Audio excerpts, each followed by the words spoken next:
Hi, everyone. I'm Meteorologist Royal Norman. This is Sonoran Sky and Arizona Family Podcast. First Alert Arizona Family Podcast. And we've got Jonny Malloy with us today, who is with the Flood Control District of Maricopa County. He's not here for that. He's here because he wrote this new book that I think is fantastic about the Arizona monsoon. Oh, first of all, Jonny, welcome. Well, thank you. Thank you, Royal. And I'm going to get into some of your backgrounds, because I believe, have you grown up, and I know you went to ASU, but did you grow up here in the Valley? I did, yeah. Oh, we're going to have some fun. Yeah. Oh, yeah. You're going to tell us some monsoon stories. Anyway, you can get this on Amazon right now, right? Yes. Yeah, it's great. And you can also get it on like an ebook too. Ebook, hard copy, paperback. Okay, yeah. We'll talk about this just in a second and why you wrote it. But first of all, let's talk a little bit about you. So where'd you grow up? Here in Phoenix. Yeah. I was born and raised in Phoenix. So did a thunderstorm at some early age catch your attention, and that was it? Yes. Well, I don't remember a time not thinking about the weather. Oh. So I think the storms in Arizona just kind of just solidified it. And so, yes, I do remember some very powerful storms growing up here in the Valley as a kid. Uh-huh. And, to the point where, it downed trees, took shingles off our roof, that kind of thing. Yeah. So a classic. So at what point, because for me, the point was late in my life, but for you, did you decide to be a meteorologist? Out of the gate? Out of the gate. Wow. I don't really remember a time when I just wasn't thinking about the weather in some way. I didn't even know what meteorology was. There was a name for it. Yeah. Obviously you learn that as you get older. Yeah. But I've always been fascinated by the clouds, the rain. Yeah. Isn't it weird that it's meteorology? No, we know why it's meteorology, because they used to think meteors were part of the weather. But we'll stay with it. So you went to ASU for undergrad and grad school and your doctorate, right? The whole thing from start to finish. Wow. God, and that started back in 2006 is when I first set foot on Tempe campus. Oh, wow. I remember the day. It was with my dad. It was orientation, all that. Oh, yeah. And getting the classes, intro to geography, the basic foundation. Yeah. And sure enough, 06 through 2019 is how long it took. But did you get to do any kind of research or super projects or be part of some of the projects that were being done at the time? There was some cool opportunities. One that comes to mind right now is in graduate school with Dr. Randy Cerveny. Yeah. Well known throughout the Arizona weather community. Rando! Yes. Yeah. He's fantastic. He is. And so when I was in graduate school, we had an opportunity to set up a mesonet of instrumentation at the Petrified Forest National Park. Yeah. So that was fantastic. So for almost over 5 years, we actually set up little instruments across the park, and we gave that information to the archaeologist and whoever was interested. And so, that was like a little miniature laboratory, if you want, in Arizona. So that's pretty cool. Yeah, that's a pretty cool project. Yeah. As you know, I only got my bachelor's degree at ASU, which at the time was pretty good accomplishment. But I still got to do some, I got to be one of the gophers, if you will, on research projects. And I really enjoyed, going out and making the readings. And in those days, we did it on pads of paper, and, we didn't have computers or anything like that. Yeah. So I always thought that the field work was really interesting, and I could have gotten into that, I think, if, Yeah, it's important. You got to collect the data, right? Yeah. And so especially in Petrified Forest, for example, that was unique data. That didn't exist otherwise. Yeah. So it just shows you that, having observations is important. All right. North American Monsoon. So this is the book that you wrote. Why did you decide to write it, first of all? I know you're a prolific writer, but all of a sudden you just don't say, I'm going to write a book. Yeah, so this is actually the culmination over the last few years. Okay. So in 2022, I wanted to go for the certified consulting meteorologist. Oh, yeah. And with the American Meteorological Society. Yeah. And when I was going through the testing, which is about 9 month progress, 9 months of doing that, it occurred to me that, we got to be able to have science communication being an important thing. So obviously you do that all the time, right, with the media.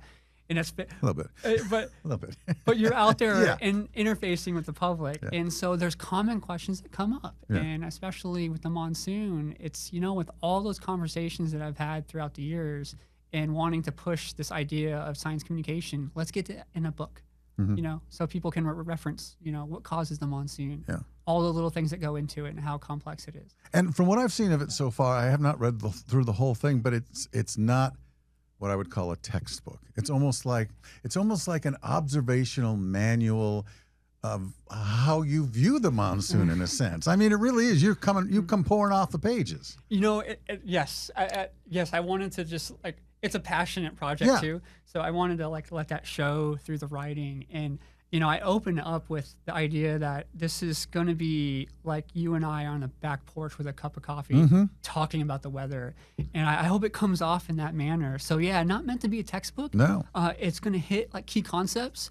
And the idea is you can circle back later and get more of the details. But this is like a teaser, an introduction, if you want, about just weather fundamentals, but also how that leads into the monsoon. Yeah, and there's stuff in there that I was reading. I was like, oh, yeah, that's an insight I think I learned once and forgot. So thank you for that reminding me. Yeah, I was like, excellent. Oh, yeah, that was very good. So here's my story about the monsoon, and I'm sticking to it.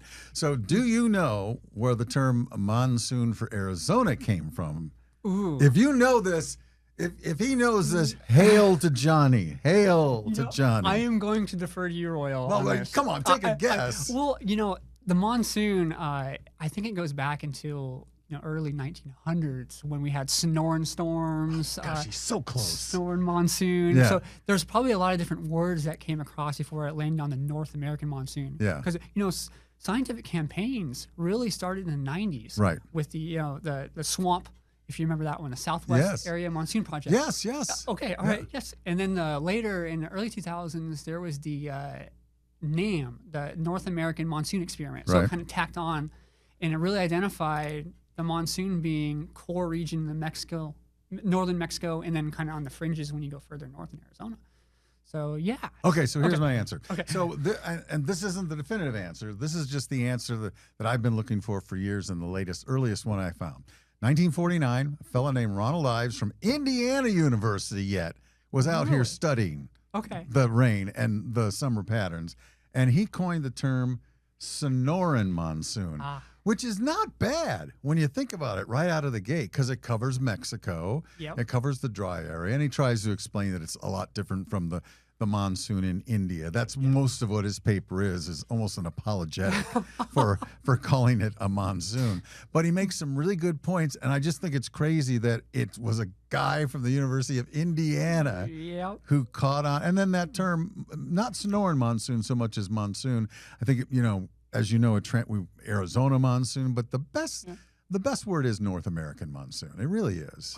Yes. The reason is because you have to zoom out to get why we have the whole monsoon coming together. There's a lot of different things coming together, early summer, and we finally get the monsoon circulation, and it goes beyond Arizona and northern Mexico for sure. Yeah.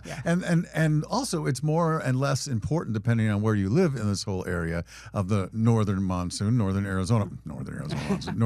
American monsoon. Like, for instance, in Mexico, the monsoon is a big deal for water. A big deal. Big deal. Yeah. Absolutely. I mean, when we talk about annual precip, when you get into northern Mexico, that is 50% easy of their annual water takedown from precip-wise. When you get further north into us, then you start saying 30 to 50. It just depends on the season at that point. So, okay, so you like watching storms and writing about storms and dreaming about storms and storms. So when you're out forecasting, I'm sure you don't have a preference, but do you prefer, as I like to call it, looking out the window and trying to forecast what's happening, or do you like all the bells and whistles that we now have?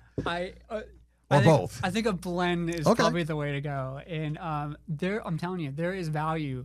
Like, before you do a forecast, just go outside and take a walk. Yes. You can feel it, right? You can see what's going on in the sky. Is there already development happening early in the morning? How humid does it feel? You can get a lot of clues by just being outside or looking out the window. Yeah. And back in the day, I mean, seriously, we didn't have some of the data that we have now routinely that we look at the monsoon. So we did have to learn how to look at the sky and see which level clouds were doing what to try to at least anticipate a little bit what might be happening up there, even if we didn't know, Right. I mean, even as simple as looking for virga showers, right? Exactly, yeah. Yeah, because all of a sudden I mentioned even in the book, when all of a sudden you have a morning of just sunshine, but then the following morning, Virgo-filled skies. Yeah. That's telling you something's happening. Yes. Something is trending in a different direction. In this case, you're probably getting more subtropical moisture, and that might lead to even more thunderstorms down the road. Yeah, and, I mean, that's what we did. We didn't know what we were doing. We're just looking at the darn clouds. It was kind of fun, though, actually. It was an amazing way to sort of learn the weather. And then with all the technology, sort of tech, that I agree with you. It's fun. It gives us insight that sometimes, by the way, we misinterpret. As you know, because it's very easy to misinterpret information. It can be, yeah. And oh man, just thinking of an example right now is cloudy skies in the morning. Yeah, that's actually a problem. Yeah, right. Big time. And that just goes you how complex the monsoon is. It's ironic, but I in the book it can be too wet to rain, right? Yes. So monsoon, we have this air mass type situation. It's not like the Midwest where we got sweeping cold fronts and upper level dynamics, all that fun stuff that can create some really interesting weather. Here, you need the sun to really drive those air mass thunderstorms, especially over the mountains, and they propagate in the valleys. So that's just one example, right? Yeah. So cloudy skies in the morning can actually hurt your storm chances. That's just one example. One thing we talked about once when you were here before, too, is the whole idea that the thunderstorms that form in the high country are coming downhill. And then they're going to hit this big urban heat, whatever you want to call it. And it's really hard to get thunderstorms to propagate through the city on most days, isn't it? It is, and I think that just goes to show you just how complex and variable the atmosphere can be. So when you launch the weather balloon, yeah. we have in Phoenix, often in the monsoon, almost exclusive to the monsoon, and you get that temperature and moisture trace. Well, the thing is that is not necessarily true for all points around you, right? Right. So over the city, it can be a little more hostile. Yeah. For thunderstorms convection to survive. Right. So that one thing can be surprising, just because you have certain values in the environment here doesn't mean you have the same scenario that could play out over there. So yeah. that could be miles apart. All right, here's another old guy story for you. He loves old guy stories. So literally because of the older radar and because it was less sensitive, we never really knew about outflow boundaries going through the city. Never, ever saw them on radar. Never really realized they could be a late night kicker on storms. Oh, goodness. Oh yeah. Oh, goodness is right. I'm not just talking me. I'm talking the Weather Service, Randy Cerveny. Because we didn't have the data. And then once everything got updated to this high-res, radar that you can actually see these outflows and stuff, it was like, that's a new ball game. What a great point. Yeah, the WSR 88D, that was the upgrade across the nation. And it just goes to show you, I think, how young meteorology is. Yeah. I mean, through the technological advances through, World War II, right, when we had basic radar, and all the way up to the upgrade. I forgot the exact year that happened, but it just goes to show you that, as technology converges on understanding, we should get even better predicting right, in the monsoon. Yeah. So, though the thing about outflows that I think is kind of fun is that not every outflow boundary that collides is going to make a thunderstorm. Right? Tell me. Look at he's over there sweating because he knows. Well, the thing is that the outflow boundary, if you're in Arizona paying attention to the weather, hearing it from you, the media, looking at our forecast discussions, the Weather Service, everyone, you're going to come to the term outflow. You're going to hear it. Yeah. What is it? Yeah. Well, right. The outflow is coming from colder air, coming from thunderstorms, right? Right. So I mentioned we don't have an environment like the Midwest with sweeping cold fronts. Well, we have mini cold fronts. Yeah. And that's what these outflows are. Yeah. The thing is, not all outflows are the same. That's true. So they change in shape and characteristic and how much lift they can give you. Sometimes when you're trying to reach that critical point in the upper atmosphere where you can trigger clouds, the outflow just doesn't have enough at the time. Yep. Other times it can be explosive, even overnight. It can be day or night. Outflows are tricky. They are tricky. I mean, it gives us clues, and we can watch for areas where we think there's going to be development. But sometimes I like to say, well, this is a wait-and-see scenario here, because these two outflows are coming together. Yeah, and it can be frustrating. That's why I know people might be frustrated. There's so many asterisks when it comes to forecasting in the monsoon. What asterisks? Is that what you said? I feel for everyone on there. Everyone, you're waiting for so many things to come together in the right amount, right time, everything. Yeah. It's just complex on forecasting the monsoon. So it's challenging and fun at the same time. Well, and I would posit the question, or posit the opinion anyway, that trying to forecast the monsoon, even 48 to 72 hours out, is super, super hard for any one location. And I think we can say, hey, things are trending up, or things are trending down, or they're trending up in this area, or they're going to trend down in this area.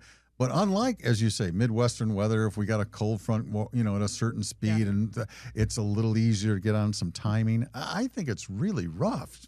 It is, and it comes down to scale, right? So one of the tools that we have in our back pocket, you talked about the bells and whistles. Mm-hmm. Well, that's the models, right? Yeah. So you can look at your window, yes, but you still need to crunch the numbers. Yeah. And the equations of motion and all everything that goes into meteorology, it's super complex. Anyone who's taken a meteorology class knows you turn your paper sideways to get all the right formula down. Yeah. But what that goes to show you is that scale matters. So when you have larger weather systems like through the Midwest, it is easier for models to tackle. So coming back to the idea of outflows, these are just miles. And so if the model has that wrong from the get or can't resolve those features, your forecast is already up in the air. Right. So that's why you can't rely on models exclusively, right? We all know that. Right. Well, and the day may start out looking like it's going to follow the model, and it goes off on a haywire thing, and you got to follow the haywire at that point. You have to. That's when you we call it now casting. Yeah. You transition. That's not just a cover up. Yeah. It actually is a legit thing. So now casting is like that 1 to 4 hour period. Because, once you start seeing the battlefield start being laid out, absolutely you can have an advantage on what to anticipate. Mm-hmm. So where the parts of the valley are going to get hit the hardest? Could it be southwest of Phoenix? Could it be outside of the entire valley from the get? There's a lot of things you can start to understand after you know where those outflows start setting up. So, do you guys? Is there stress doing a forecast, especially if it could be a big day, or tell me about anxiety? Tell me about that. Yeah, that's something that you may not be able to appreciate going through college and building up the experience and just your curriculum on understanding forecasts. Once you're out doing it, there's things on the line.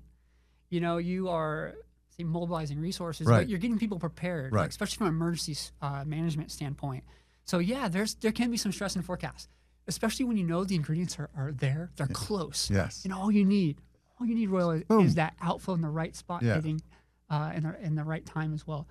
And that's all it takes. So your forecast can go from all of a sudden 1 to 3 inches or a quiet night. Right. It can be that much of a difference. Yeah, and that can be a little stressful, especially as you say, you're part of a whole string of organizations that deploy resources in case we're going to see some of this bad weather. Exactly. So it's a super important job. Yeah, it's because you want to get people ready for say a worst case scenario, but even 1 to 3 inches, as we know, Royal, that's significant for an urban type city. Yeah, that can cause a lot of flooding, low water, all that. So. All right, this conversation's stressing me out. So let's switch and talk about some more fun things. So, you've watched the monsoon all your life. What do you see as some changes that are becoming more and more obvious with our summer thunderstorm season? Yeah, so digging into the data, I got that research background, so I'm always looking at data. I know. And so there's nothing like peer reviewed right now, but what I can see is that the strength of the monsoon seems to be trending up. So what I mean by the strength is like the strength of the high pressure. So over the last few years, 5 or so years, it's really gone up in strength, potential strength. So that's why we've had like record heat. We're talking about heat waves, things of that nature. But the issue is, what I'm not seeing though, is a trend in increasing water vapor. That's an interesting issue from a climate standpoint. So as you have temperatures increasing, but if your water vapor is staying constant, or there's no... You would think it might go up, right? Yeah, and it can, but it's not necessarily doing that, at least in Phoenix. So the important thing there is that when you look at air masses, it's temperature dependent on how much water vapor it can hold, right? So the warmer you are, the more water vapor you can hold. But the key is you have to reach saturation at some point. So if your temperature is diverging from how much water vapor you have, you're not going to generate a cloud. No. You're not going to get that rain. No. So it's possible that there's a lag effect here where we're increasing in temperature and our water vapor is not going with it, and we might be losing rain opportunity in the future. So that's something to watch for. Well, to look for, right? Look for, because the general saying with a lot of, and it's not just our monsoon. There's about 9 or 10 around the world. Is that there's just this general word that they're going to be less rain events, but they could be more severe. And to me, that kind of overgeneralizes a little bit. And I frankly don't know what it means. Well, it's overgeneralizing, but it's a possible scenario and a likely scenario. So the haves versus the have-nots. Yeah. You might actually start seeing a more separation on the extreme, but maybe even less frequent. But when it does, it could be a lot more flooding potential. Oh. Right. So that's one thing we have here. So if our temperatures are going up, just using the Phoenix area for example, your temperatures are going up, but you are able to get those situations where water vapor can fill up that capacity, then you can have heavier rain events. So look what just happened, past few weeks around here at the tail end of monsoon 2025. Yeah. We had tropical cyclone influences. Right. That injected excessive amounts of moisture. And if you mix that with warmer temperatures, the result can be more heavier rain. Yeah, and if we wouldn't have gotten that, we'd still be dry, man. We'd still be dry. That's crazy. That's crazy. Yeah. So what was like, as you were growing up, the first big dust storm or haboob that you remember and just going, what was it, by the way? Was it the great dust storm of 2011? Was that the first one that made you go, whoa? From a dust storm standpoint, yes. Yeah, I mean, the pictures. It's amazing, wasn't it? It was just, it's national news. Yeah. It was well documented. I believe if you ever visit the National Weather Service Phoenix office, they have a picture of that on the wall. Oh. I mean, there you go. It shows you how historic that one was. Yeah. From a dust storm standpoint, absolutely. That one's up there. But for like violent, severe weather, seeing all the energy that can happen in the atmosphere and how destructive it can be, it really goes back to a storm in Glendale when I was growing up. That was the one that knocked down trees in my yard, shingles off the roof. It's just impressive. Like people's AC units were dislodged. Really? I mean, that's a lot of force. Have you ever looked at an AC unit? Yeah, they're big. Yeah, that's crazy. And so I believe with that storm event, like winds at Luke Air Force Base reach over 100 miles an hour. Whoa. That's like the straight line winds that you can have. Yeah. And that's when you get all those outflows come together and they merge, and it's just all of a sudden you got a worst case scenario when it comes to straight line winds. And that was one of those examples. So that must have been crazy. Incredible. To the point where, no kidding, Royal, the windows at my house were bowing with the pressure difference. Really? Right? So it just shows you how powerful the weather can be, even in the monsoon. Wow. We're not in the Midwest, so we don't have, a regular severe events, but when they do, they can be impressive. Okay, I know the data isn't final, and you guys really haven't looked at it yet, but as we record this, we're a week or so away from the end of the monsoon, the dates. And does it look like it's going to, can you give us any idea if it looks like it's going to be an sort of average monsoon for Maricopa County and the stations that you monitor, and there's 360 weather stations, something like that? Yeah.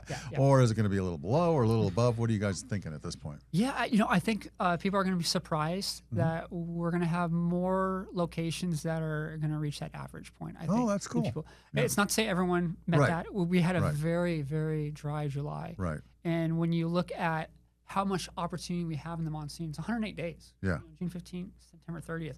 So when you cut off an entire month, that's hard to recover, especially when you go to the higher terrain areas where they can average 3, 4, 5 inches a month. Yeah. So if you cut that off, because it wasn't just a valley in July, it was everybody, but we're making up ground. Yeah. So especially with these tropical influences we've had recently, I think Mario was a big one, especially for Southern California. Yeah. But that was pretty recent. Yeah. And sure enough. Some areas are a little gonna trend higher than you think. Yeah, and outside the county, Yuma's just crushing it. I mean, they've had over 2 inches of rain in the monsoon. They usually get about an inch. Yeah, and I mean, they to the point where they had severe flooding at some points, and a lot of that was the tropical moisture. And Yuma does not get a lot of rain. No, and that just tells you how important our mini severe season can be. And I would actually call it a mini severe season here in Arizona. And it's that point in early fall, late summer, early fall, where you get these combination of upper level dynamics. So the troughing feature. So we had tropical system Mario come up, became kind of a troughing feature, provided upper level dynamics, faster winds aloft, divergence, all that. And we have excessive monsoon moisture in place. And you get that brief window for about a month. Yeah. Right. After October, it starts getting swept away. But and Southern California can benefit greatly from that. Yeah. Because every thunderstorm, whether it's Yuma here or Flagstaff, has potential to drop between 1 and 3 inches of rain. So if you get that, boom. You've had a month. That's for sure. Jonny Malloy has been our guest. He works at the flood control in Maricopa County, and he wrote this book about the North American monsoon, which I think you'll enjoy. I always enjoy talking to you, Jonny, because you just have all kinds of weather tales, and I hope you will come back. Come back with Dan sometime too, and we'll have little debates about the monsoon. But I appreciate it, and keep doing the good work you guys are doing. Well, thank you, Ro. I appreciate it.